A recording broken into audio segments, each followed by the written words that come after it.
Hey guys, MCU Collector here with another figure review, and this one came out of nowhere because what the hell? Hasbro just announced this figure 1 week ago, 7 days ago, on their Fan First Tuesday. They announced the Iron Man Silver Centurion Walgreens exclusive, and lo and behold, Northern California, it starts showing up in stores. So special thank you to Ace Collectibles on Instagram for first letting me know that he found some at his local store in the Sacramento area. And then my good buddy Spawn XD209, I've mentioned him a bunch of times on the channel. He got one actually in Manteca at his Walgreens. Funny story, I went into that store. I had just met up with him, dropped off some Spawn figures, and then I went to that Walgreens and they had a Moon Knight, which I grabbed for a buddy. And they did not have this on the shelf. And then I get a tag showing that Silver Centurion is showing up. So then he goes to that same damn store, and there it is on the shelf. So he beat me to it, but he grabbed it for me. So thank you, Anthony. I really appreciate it. So we'll get right to it. Iron Man classic looking logo right there in the front. Very classic looking figure. It is the Silver Centurion armor, something that people have wanted for so long. And we got the right buck for it because the 80th anniversary Iron Man came out with it. We also got that War Machine figure, the Iron Man 2020 figure. So this is now like the fourth figure using that basic base of a body. Although War Machine, I guess, would actually be very different. Same look, that classic look. Side artwork looking very, very cool of the Silver Centurion armor. I really like that. Back of the package, we get a look at the figure. The bio reads, Iron Man Silver Centurion, Tony Stark jets back from obscurity in Silver Centurion armor, a breathtaking technological achievement equipped with a unibeam, force field, and rapid fire pulse bolts. That was a mouthful for me to say. I am very tired. It's after 10 o'clock. I went hunting at every damn Walgreens in my town. There's like 9 of them. Not a single store got this. So it is very, very scarce out there, but it is extremely early. So be patient. He'll be out there. Without further ado, let's open it up and take a closer look. I don't normally give a shit about the inserts, but this one looks pretty cool. Looks like, you know, we'd be Tony Stark's lab.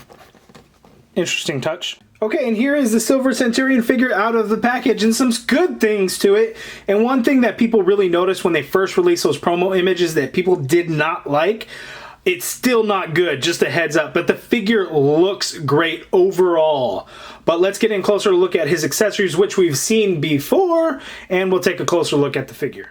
Okay, so looking at the accessories, these are the same blast effects that came with the 80th anniversary Iron Man. The difference is these are a translucent neon yellow versus a ugly soft yellow color.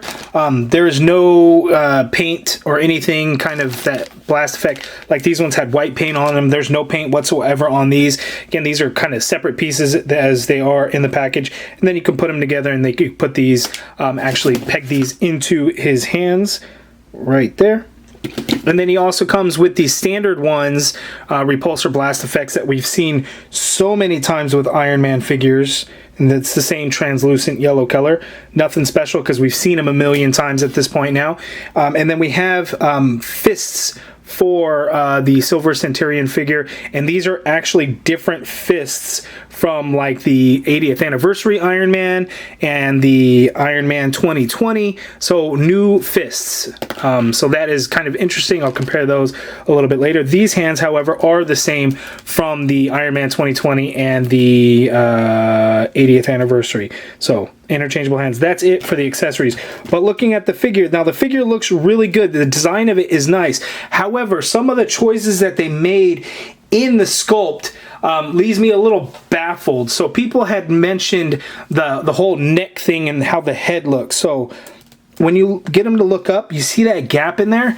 It's very, very odd that they went with that kind of design choice in the head. Like, I get it. I mean, it's accurate. There's just like no neck to him whatsoever. And popping off the head, they went with the dumbbell joint in there like that. So that's kind of why. And this whole armor piece right here in the shoulder and the back, it's kind of bulky and stuff. So I guess that's why they did it. It's just, an odd design choice for a figure, because when you do get him to like tilt to the side or look up, that's just very ugly looking because it's right there in the front. Maybe if it sat a little bit lower and was hidden by this collar piece, then okay, but it doesn't really hide it too well, so that's, you know, really unfortunate.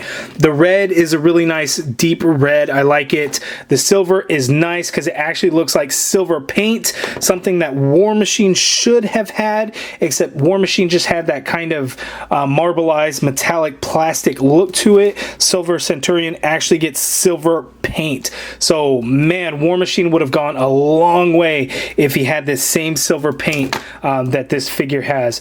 Looking at the back, we get a lot of new sculpt. It's a lot more new sculpt than I thought it would be so far compared to like the Iron Man figures. The only thing that's going to be the same are these upper arms and the upper legs. The feet are the same as well, but the boots are different. The entire torso is new. Nothing of that was reused from previous figures. I believe these forearms, these gauntlet pieces, are new as well. They do not match the 80th anniversary Iron Man at all. So lots of new parts actually to this figure. So I am actually really surprised.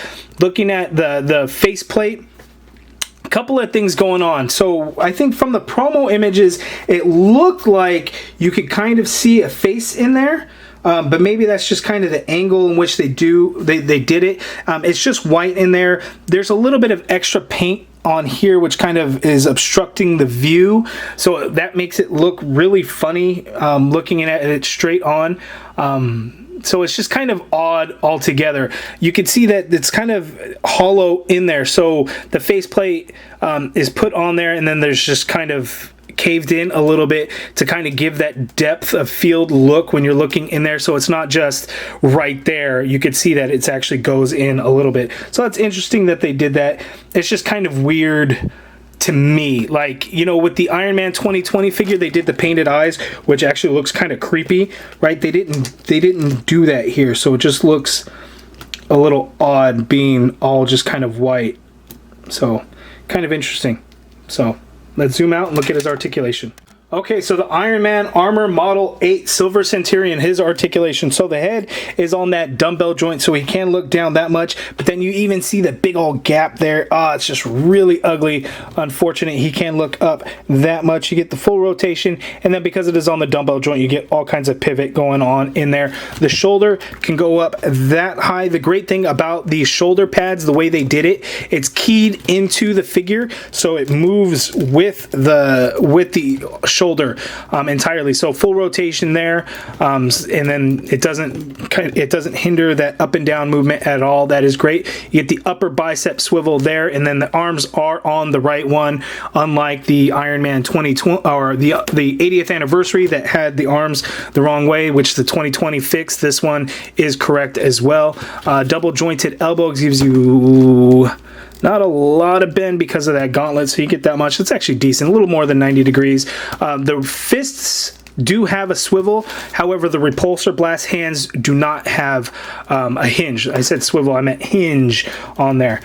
He has an ab crunch, so he can crunch forward only that much, so not a whole lot. He can go back quite a bit there. We have a waist swivel there. Legs go out that far apart. He can kick forward that high, which is pretty good. Doesn't really go back. You have an upper thigh cut there. You get a double jointed knee, which works like so. The boot does not have a swivel, so no swivel at the boot. Ankle pivot, peg holes at the bottom of the feet. Hinge down only a little bit because that foot is going to catch that boot piece, that shin piece going up. It also catches there, so not a whole lot of hinge going up or anything like that. So decent. It is a little limited, but pretty much on par with what we see with other Iron Man figures. Okay, so looking at the 3 Iron Man figures that we got that all have that similar body style, they use some of the same parts. I don't want to say a lot because Silver Centurion definitely has a lot more new parts than I definitely would have thought. So you can see how they all kind of look together. So lots of classic looks, just makes it that much better. You can throw in like the War Machine figure, which would be off frame, but like let's throw him in. We get all the classic colors. My legs are a little bit warped because I had him sitting in a box because I just have too many figures piling up before I could put away. So that is pretty awesome. We get all these classic looks lined up together. So I really like the way that looks. Now, of course, we have the Tony Stark head that came with the 80th anniversary Iron Man. Now, I already did this off camera, and I'm going to do it on camera for you guys so you can see it, how it looks. Let's just do it. It's interesting because remember that the dumbbell peg, how that is, right? So when trying to pop on the head, and you could probably already see how it's going to be. I did this already off camera, but now it doesn't want to go on there. I got it on there. So there is the Tony Stark head pegged on there, and that just looks really, really bad. Even if you move it back, I guess that kind of works, but then his chin's like sitting on that chest collar piece. It's not good. It doesn't work. That's unfortunate unless you do something like that, and then it's just really weird. So sorry guys, that is not going to work. Okay, so my final thoughts on the figure. While yes, the overall figure does represent Silver Centurion quite well, the head sculpt and the neck, the way that situation is, leaves a lot to be desired. I think it's just one of those things where you just really notice it and it stands out. The Tony Stark head not being able to go on there is unfortunate, but not the end of the world.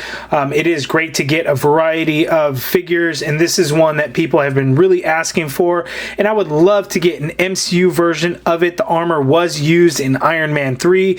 Would be cool to see some more of those movie armors as an MCU guy. I would love to see that. But you guys let me know down in the comments below what you think of this figure. What do you think of that head sculpt and how that helmet fits on there with the neck and how the joint is real visible and you can see that huge gap.